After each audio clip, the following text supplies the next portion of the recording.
because when we left, I think we're in the Students' Christian Movement, but we're directed to the YCS. There are names like Chabungwenya, Pet Mashiane, John Kuna, Pax Mankahlane. There's also Nyami Boy, Nyami Boy, that Nkonki. There's a lot of them. There's a history.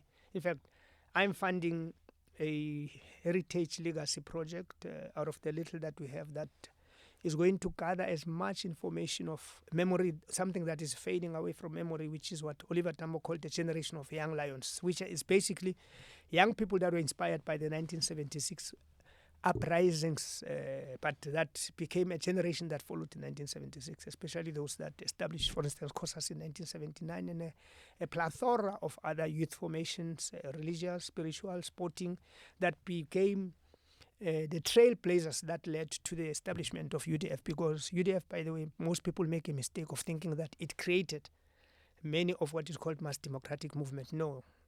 What was a seed that created conditions that brought UDF into being, because it was an umbrella body where labor, unions, youth organizations, student organizations, but we were primarily the products of tertiary education institutions, students that were relatively exposed to student protest, that when they came back to our townships, in every township, when you had Abu Alexander Youth Congress, Wheatbank Youth Congress, Soweto Youth Congress, Mamilo Youth Congress, it is primarily owing to most of the students that went to universities and came better enlightened and encouraged us to get organized.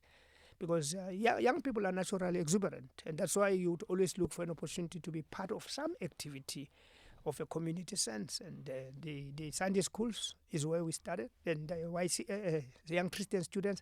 But our graduation then took place in what we call young Christian students, that was inclined to protest politics. Its history, if you Google the name Piers Nodier, it will immediately bring out a lot of enriched information that is about history that is linked with the role played by Christians through various formations. South African Council of Churches, the South African Bishops' Conference, ACBC, Bishops' Conference, and different denominations that created what is called SACC. And all of what they did was to come up with what is called liberation theory, a theology, that was basically also about conscientization of our people from a progressive point of view.